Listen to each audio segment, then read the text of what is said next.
सर्वे हो रहे हैं। हमारे साहब को इतना नहीं मालूम, बीबीसी कोई प्रॉफिट लॉस का रेवेन्यू मॉडल नहीं है। जितने भी सब्सक्राइबर हैं बीबीसी के, वो एक लाइसेंस फीस पोस्ट ऑफिस में जमा कराते हैं। पोस्ट ऑफिस वो लाइसेंस फीस बीबीसी को दे देता है और उससे तनख्वाहें चलती हैं। कोई प्रॉफिट लॉस नहीं होता उसमें। इनकम टैक्स डिपार्टमेंट भारत का, उसका कोई रोल ही नहीं है। इससे साहब को क्या फर्क पड़ रहा है? उन्हें तथ्यों से कोई मतलब नहीं। साहब के अतीत पे कोई प्रकाश डाल दे या कोई अतीत को सामने खंगाल कर ले आए तो वो उस आदमी का, उस मीडिया हाउस का भविष्य बर्बाद कर देंगे। यह है इनकी असलियत। यही बीबीसी 2014 से पहले तो साहब उसके बारे में भाषण दिया करते थे कि साहब हम तो भरोसा ही बीबीसी पर करते हैं। आज क्या हुआ? तो खुद इतिहास खंगाल खंगाल करके सरनेम पे चले जाएंगे कि गांधी हो या नेहरू हो, और इनकी पार्टी और इनकी विचारधारा हजारों साल पुराना इतिहास सबको याद दिलाती रहेगी। अरे साहब आपके साथ ये बुरा हुआ। 20 साल पुराना इतिहास अगर बीबीसी ने निकाल दिया तो आपको क्या परेशानी हो गई? G20 पे जो हमें रोटेशनल प्रेसिडेंटशिप मिली, चेयरमैनशिप मिल रही है हिंदुस्तान को, सबके लिए गर्व का विषय है। मदर ऑफ डेमोक्रेसी इंडिया, बिल्कुल है मदर ऑफ डेमोक्रेसी इंडिया। लेकिन इंडिया का जो प्रधानमंत्री है वो फादर ऑफ हिपोक्रेसी क्यों बना हुआ है? जब मदर ऑफ डेमोक्रेसी है तो विश्व में आप क्या छवि बना रहे हो? इस तरह से रेड्स डालकर, इस तरह से इनकम टैक्स की टीम भेजकर बीबीसी पर क्या मिल जाएगा आपको? क्या छवि बहुत निखर जाएगी आपकी? आप सबको मालूम होगा, क्योंकि आप सबसे वाबस्ता है, आप से रिलेटेड है ये बात, कि वर्ल्ड प्रेस फ्रीडम इंडेक्स में 2021 में हम 142वें रैंक पर थे, 2022 में हम 150वें रैंक पर चले गए। हमारे पड़ोसी देश हमसे बेहतर हो गए। तो कल जो इन्होंने बीबीसी के साथ किया, आपको क्या लगता है कि हम वर्ल्ड प्रेस फ्रीडम इंडेक्स में और बढ़ जाएंगे? इसमें हमारा रैंकिंग सुधर जाएगी? आज कह रहे हैं साहब विदेशी साजिश हो गई। दैनिक भास्कर ने क्या कर दिया था जब उन पर रेड हुई थी? वो भी विदेशी साजिश थी।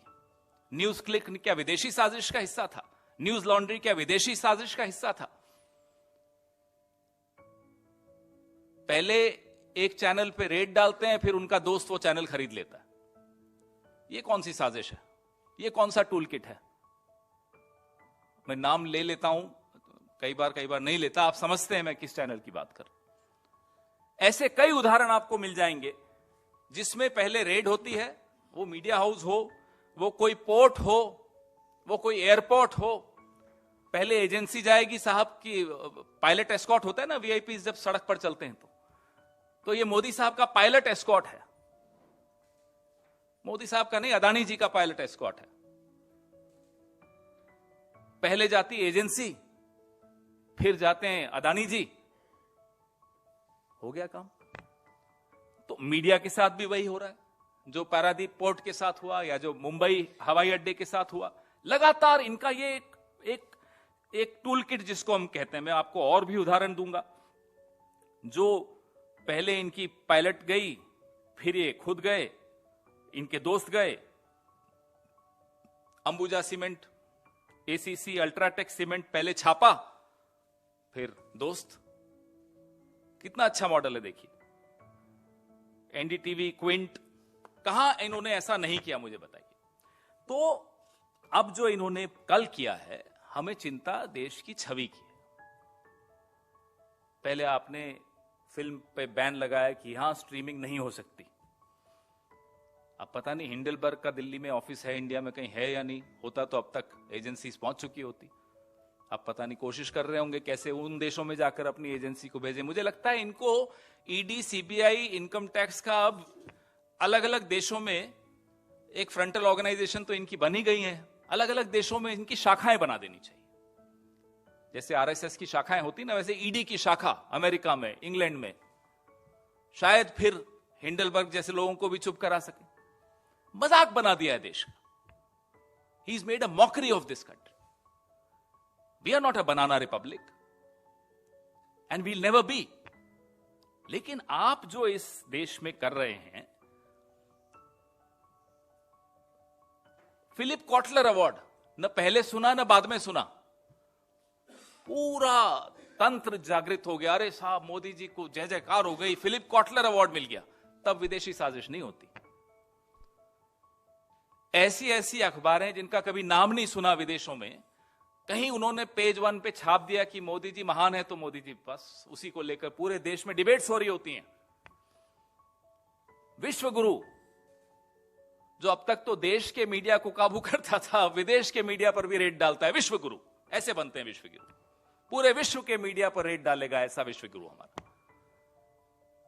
मजाक बना दिया, हंस रहे हैं लोग हम पर। और दुख होता है कि जब भारत जैसे देश के प्रधानमंत्री की हंसी उड़ती है इस तरह से। अफसोस होता है, भले विपक्ष में हो हम, प्रधानमंत्री होता है, अपनी हंसी खुद उड़वाए जा रहे हैं। मुझे याद आया, लंदन में ही एक नजारा, मैदाम त्यूसाथ म्यूजियम में इनकी मोम की एक छवि बनी मोदी जी की। वो नजारा आप याद करिए, खड़े होकर उसको निहार रहे थे, अपनी ही छवि को। आप लोग सब, कैमरा टीम्स गई थी, सब फोटोएं खींच रहे थे। तब कोई विदेशी साजिश नहीं थी। कोई अवार्ड मिल जाए, कोई रिकॉग्निशन मिल जाए, कोई विदेशी साजिश नहीं। कहीं कोई सच निकल कर आ जाए, साजिश हो गई, टूल किट हो गया, राष्ट्र विरोधी हो गए, तो चलिए बीबीसी राष्ट्र विरोधी है,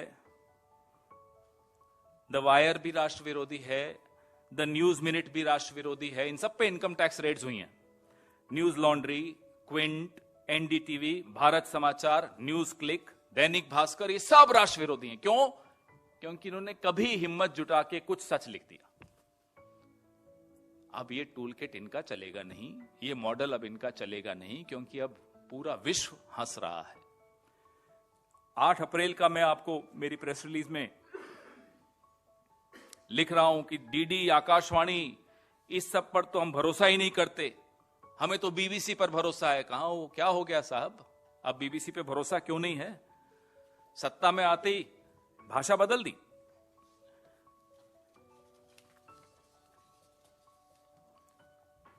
एडिटर्स गिल्ड ने कल एक स्टेटमेंट जारी किया, बीबीसी पर इनकम टैक्स के छापों की निंदा की। कांग्रेस पार्टी उस स्टेटमेंट का समर्थन करती है, स्वागत करती है, और लोकतंत्र के चौथे स्तंभ को, जो सत्ता का हथौड़ा बार बार मारा जा रहा है, हम उसका खुलकर, डटकर विरोध करते रहेंगे। स्टार्टअप इंडिया तक तो ठीक है, लेकिन ये शटअप इंडिया तो हम नहीं होने देंगे। और उसमें हम आपका भी सहयोग चाहते हैं, क्योंकि आपकी कलम पर कमल का इतना बड़ा प्रभाव हो, इतना दबाव हो, ये मुझे नहीं लगता आप लोगों को बर्दाश्त करना चाहिए। आपके सवाल मुझे लगता नहीं है ज्यादा पूछेंगे, लेकिन पूछें तो अच्छा लगेगा। लड़ाई तो आपकी लड़ रहे हैं हम।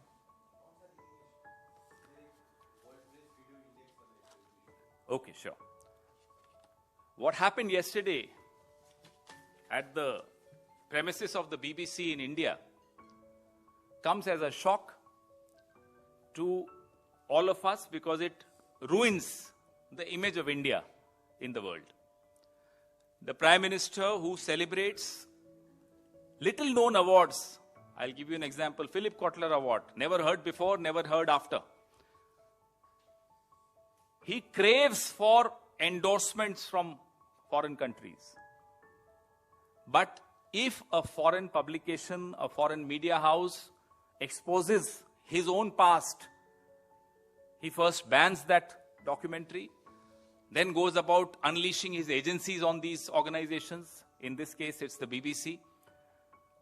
Calls them part of a conspiracy hatched abroad against him. He doesn't realize there have been prime ministers before him. There will definitely be prime ministers after him. And if BBC is a part of a foreign conspiracy, Why did you raid Dainik Bhaskar, News Click, News Laundry, NDTV, The Wire, The Quint? The list is endless. Were they all part of a foreign conspiracy? And if everybody is a part of a foreign conspiracy, where is your foreign policy? Is your foreign policy so weak that anybody can conspire against the mother of democracy called India? Yes, India is the mother of democracy, but unfortunately, India's Prime Minister is the father of hypocrisy, which came out very clearly yesterday.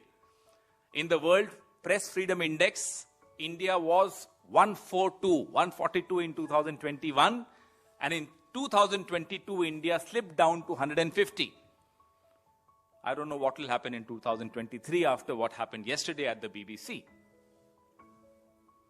And this is the toolkit of Mr. Narendra Modi. Whether it's a business house, whether it's a port, whether it's an airport, whether it's a media house, his pilot team will go first, which will be an agency. Then his friend will come, Mr. Adani, will take over, like it happened in many ports and airports, and in some cases also in some media houses. This toolkit stands exposed. Unfortunately for Mr. Modi, Mr. Adani can't take over the BBC. Well, to the best of my knowledge, he can't. Mr. Modi doesn't even understand the BBC's revenue model. It's not a profit and loss kind of a revenue model. The BBC works on the license fees which every subscriber pays to a post office in United Kingdom. That money is handed over by the post office to the BBC to run its day-to-day expenses. They do not depend on advertisements, first of all. Where is the Indian Income Tax Department? How does it come into the picture? I don't understand. I'm sure even Modi ji doesn't understand. He doesn't need to understand. He just needs to unleash his agencies on these media houses because they've dared to talk about his own past. So if anybody talks about Mr. Modi's past, that media house, its present and its future will be destroyed by Mr. Modi's agencies, his frontal organizations. Unfortunately for Mr. Modi, Hindenburg doesn't have an office in India to the best of my knowledge. Perhaps Mr. Modi should consider opening branches of ED, IT and SFIO and CBI to all the countries so that Hindenburgs can be shut up. The Congress party supports the statement of the Editors Guild of India and will not tolerate these brazen attempts to shut independent media voices in India. Your questions, please.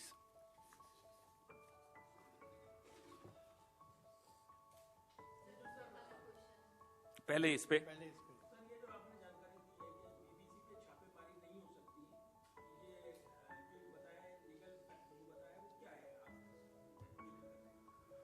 मैं फिर से दोहराता हूं कि BBC का जो revenue model है वो प्रॉफिट और लॉस का रेवेन्यू मॉडल नहीं है, वो विज्ञापनों पर निर्भर नहीं करता। जो भी बीबीसी के सब्सक्राइबर्स होते हैं वो यूनाइटेड किंगडम में पोस्ट ऑफिस में एक सब्सक्रिप्शन फीस या लाइसेंस फीस जमा कराते हैं सालाना। वो पैसा इकट्ठा करके पोस्ट ऑफिस बीबीसी को देता है अपने दिन प्रतिदिन के खर्चे चलाने के लिए। तो जो संस्था विज्ञापनों पर निर्भर नहीं है, जिस संस्था का प्रॉफिट और लॉस का टेम्पलेट नहीं है, उस पे भारत के इनकम टैक्स डिपार्टमेंट की क्या ज्यूरिसडिक्शन बनती है, यह कोई मुझे समझा दे, मोदी जी को समझा दे। बनती ही नहीं है। जब आपकी संस्था विज्ञापनों पर निर्भर नहीं करती, जब आपकी संस्था प्रॉफिट और लॉस के मॉडल पे नहीं चलती, वो सब्सक्राइबर्स की फीस से अपना दिन प्रतिदिन का खर्चा निकालती है, तो भारत के इनकम टैक्स डिपार्टमेंट का क्या मतलब है उससे? सिर्फ डराने का एक तरीका है, इंटिमिडेशन टैक्टिक है ये।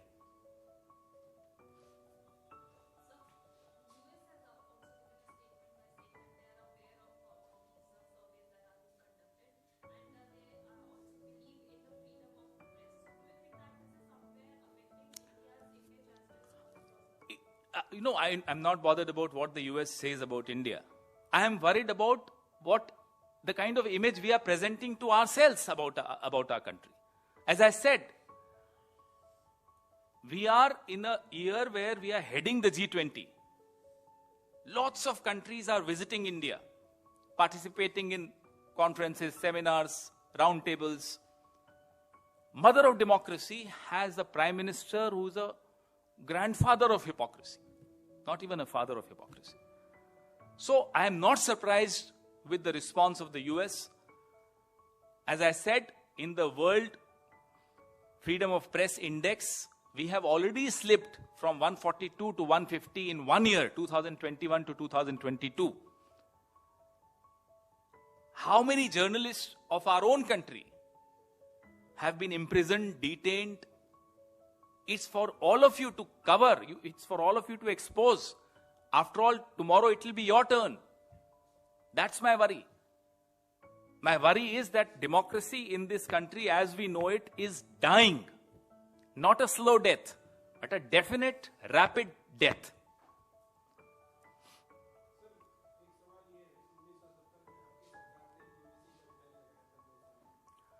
मुझे तारीखें बताइए, बैन का मेरे को ऑर्डर दिखाइए, मैं वो पूरा किस्सा जानता हूं. बीबीसी में जो यहां लोग रहे हुए हैं, आज भी हैं, मेरे ही पड़ोस में रहते हैं, मैं उनसे भी जानकारी ली है. एक घोषित आपातकाल में एक फॉर्मेट था, उन्होंने भरने से इनकार किया, उन्होंने कहा हम नहीं भरेंगे और वो चले गए और वो वापस आ गए. कोई बैन नहीं लगाया गया था. ये कोई आपातकाल नहीं है, इसमें कोई फॉर्म भरने को नहीं कहा गया है, किसी की आवाज रोकने के लिए कोई फॉर्मेट नहीं है कि साहब ये ही छाप सकते हो आप, इसके अलावा नहीं छाप सकते, ऐसा कुछ नहीं है ना. या तो घोषित कर देना, कोई तुलना हो ही नहीं सकती. कोई बैन नहीं लगा था.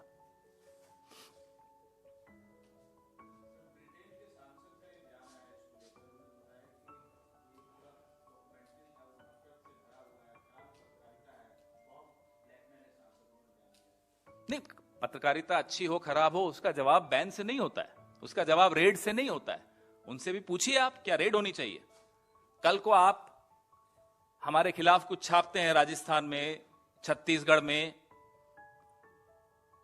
हिमाचल में, झारखंड में, क्या रेड डाल दें आप पर? अच्छा लगेगा आपको? आज राजस्थान में, जहां से मैं आता हूं, एक अखबार है जो लगातार मुख्यमंत्री के खिलाफ छापती रहती है, कांग्रेस सरकार के खिलाफ छापती रहती है. हमने तो रेड नहीं डाली. आप उसका जवाब दीजिए ना. विचारधारा की लड़ाई विचारधारा से होगी. खराब पत्रकारिता की लड़ाई भी, उस पर भी एक मंच होता है. डेफेमेशन करना है, डेफेमेशन करिए, कौन रोक रहा है आपको? They are avenues. आप रेड डाल देंगे. कोई एक उदाहरण हो तो बताएं कि बीबीसी का अकेले का थोड़ा ही है. हमने तो तब भी आवाज उठाई थी जब दैनिक भास्कर ने क्या किया था? लाशों की फोटोज छाप दी थी कोविड में. क्या कोविड में मौतें नहीं हुई? और अगर दैनिक भास्कर ने गलत छापा था तो कर देते डेफेमेशन. कौन रोक रहा है आपको? या आप अपने तथ्य सामने लाते कि नहीं साहब तथ्य गलत हैं, ये है तथ्य. कौन रोक रहा है आपको? लोकतंत्र में लड़ाई भी अगर आपको मीडिया से लड़नी है तो उसका भी एक तरीका है. हमने भी डेफेमेशन किए हैं ना पत्रकारों पर, कई बार करना पड़ा क्योंकि गलत था. लेकिन एक स्तर होना चाहिए. एजेंसीज को नहीं हम पीछे छोड़ देते हैं. किसी न्यूज क्लिक पर हुआ 114 घंटे तक का ईडी का छापा, फिर आयकर का छापा. यह तरीका है क्या? This is misuse of your power. सरकार को आप किसी पार्टी को चुनते हैं तो इसलिए नहीं चुनते कि सारी एजेंसीज अब उस पार्टी की गुलाम हो गई. जिसके पीछे चाहे छोड़ दिया, किसी ने मेरे खिलाफ छाप दिया, उसके पीछे ईडी लगा दी, सीबीआई लगा दी. क्या कर रहे हो आप? तो जो ये सांसद बोल रहे हैं उनसे पूछिए, क्या आप भी ऐसा करते हैं? बीबीसी ने इंग्लैंड की सरकार के खिलाफ लगातार स्टोरीज की हैं. उन्होंने तो रेड्स नहीं डाली. या तो उनको कहते हैं कि जब भी उनको अपना मीडिया को काबू करना है, मोदी साहब को फोन कर दे, साहब अपना इनकम टैक्स यहां भी भेज दो. कमाल है, कोई गुरिल्ला आर्मी बना रखी है हमने.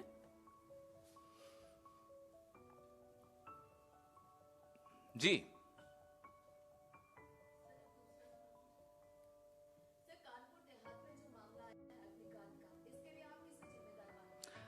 एक संवेदनहीन सरकार. लगातार ऐसे किस्से आपको उत्तर प्रदेश से अलग अलग कोनों से सुनाई देते हैं. जब किसी एक कौम के साथ होता है तो तालियां बजाते हैं कुछ लोग यहां दिल्ली में बैठकर। अब मेजॉरिटी कम्युनिटी के साथ भी होने लगा। अब चुप है, सन्नाटा है। अब भी बोले, तालियां बजाएं कि अरे वाह योगी जी वाह। एक ऐसी सरकार जो संविधान की शपथ लेकर बनी है लेकिन संविधान की धज्जियां रोज उड़ाती है, एक ऐसी सरकार जिम्मेदार है उसके लिए। जो दीक्षित परिवार जिनके साथ ये हुआ, उनके साथ मैं भी देखना चाहता हूं दिल्ली का अब कौन कौन सा मीडिया खड़ा है। कल मैंने संजीव से पूछा कि इस मुद्दे पर कितनी डिबेट्स आई हैं। संजीव ने मुझे कहा सर मैं देख के बताता हूं। पूछिए इनसे, एक डिबेट नहीं थी इस पर। क्यों नहीं थी? तो हम सब जिम्मेदार हैं, माफ कीजिएगा आप भी जिम्मेदार हैं।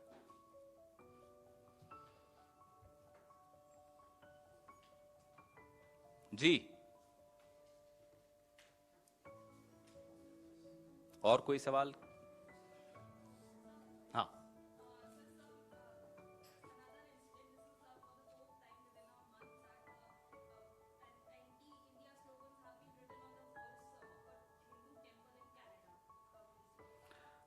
well, I hope our foreign minister, who is also a very distinguished foreign services officer at one point in his career, realizes what his job is, realizes that this is the way our country's interests are being undermined in friendly countries.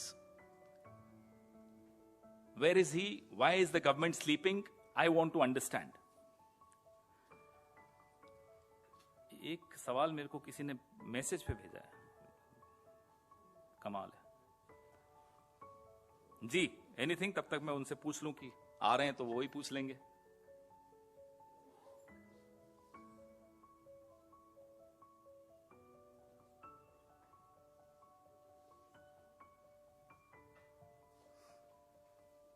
है कुछ? वो आ रहे हैं तो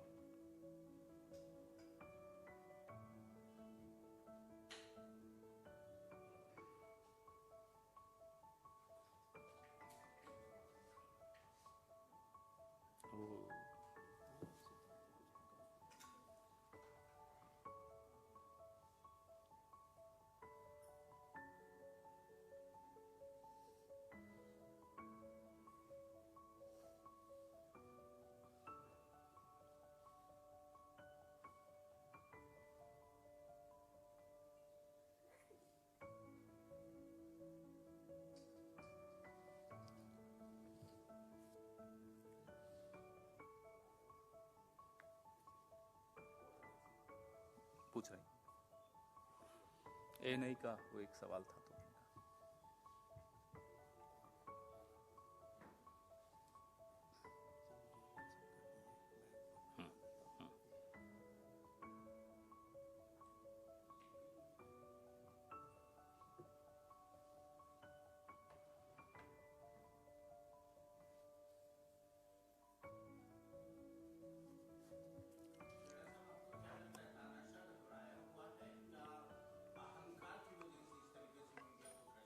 तो आपने parliament में देखा कितने डरे हुए थे, डरे हुए हैं। और मुझे तो अब लगता है कि भीतर से कोई षड्यंत्र भी रच रहा है उनके खिलाफ, नहीं तो ऐसी रेड्स नहीं होती। इतना समझदार तो सब होते हैं कि चुनाव से 1-1.5 साल पहले एक इंटरनेशनल मीडिया हाउस पर आप रेड डाल रहे हैं तो या तो घबराए हुए इतने ज्यादा हैं कि आंखें बंद हो गई हैं, सच नहीं देख पा रहे, या षड्यंत्र भी हो रहा हो, कुछ भी हो सकता है। जी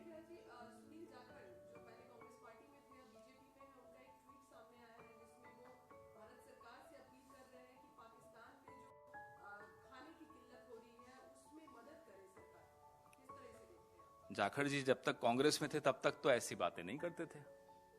अब भाजपा में चले गए तो पाकिस्तान की मदद करने की गुहार कर रहे हैं।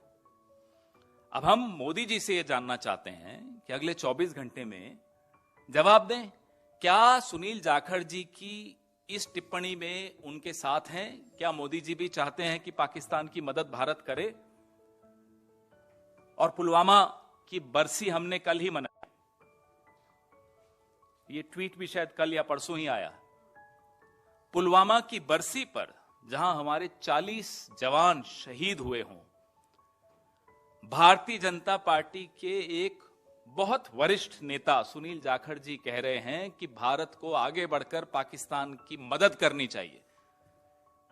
अब हम संघ प्रमुख से, रविशंकर प्रसाद से, माननीय नरेंद्र मोदी जी से, माननीय अमित शाह जी से, माननीय नड्डा जी से जानना चाहते हैं, जयशंकर प्रसाद से जानना चाहते हैं कि क्या वो अपने नेता के इस कथन से सहमत हैं कि पुलवामा में जिस देश के लोगों ने, आतंकवादियों ने हमारे 40 जवानों को मार दिया था, शहीद किया था, उस देश की मदद करनी चाहिए क्या? जवाब दें। कई चीजों का जवाब आपको मिलेगा इस जवाब से। और अगर वो इसमें सहमत नहीं है तो वो क्या कार्रवाई कर रहे हैं अपने भारतीय जनता पार्टी के इस नेता के खिलाफ? यही बात अगर कर्नाटक के एक पंचायत कर्मी ने, कांग्रेस के पंचायत वाले ने अगर कर दी होती तो आज मेरी प्रेस वार्ता में मैं कोई भी टॉपिक लाया होता, सारे सवाल उसी पर होते और सुबह से शाम तक टीवी पे डिबेट्स हो रही होती। अरे साहब, कांग्रेस ने कह दिया पाकिस्तान की मदद करनी चाहिए, भले वो कांग्रेस का एक छोटा सा वर्कर होता। सुनील जाखड़ जी तो बहुत बड़े नेता हैं भारतीय जनता पार्टी के। वो कह रहे हैं पुलवामा की बरसी के एक दिन पहले कि भारत को पाकिस्तान की तरफ मदद का हाथ बढ़ाना चाहिए, कुछ ऐसा ही ट्वीट किया उन्होंने। Let's reciprocate the spirit of goodwill which made Kartarpur corridor possible. बताइए, यह है भारतीय जनता पार्टी की असलियत। जाखड़ साहब, आप तो ऐसे न थे जब हमारे साथ थे, अब क्या हो गया? Thank you. सिद्धार्थ जी,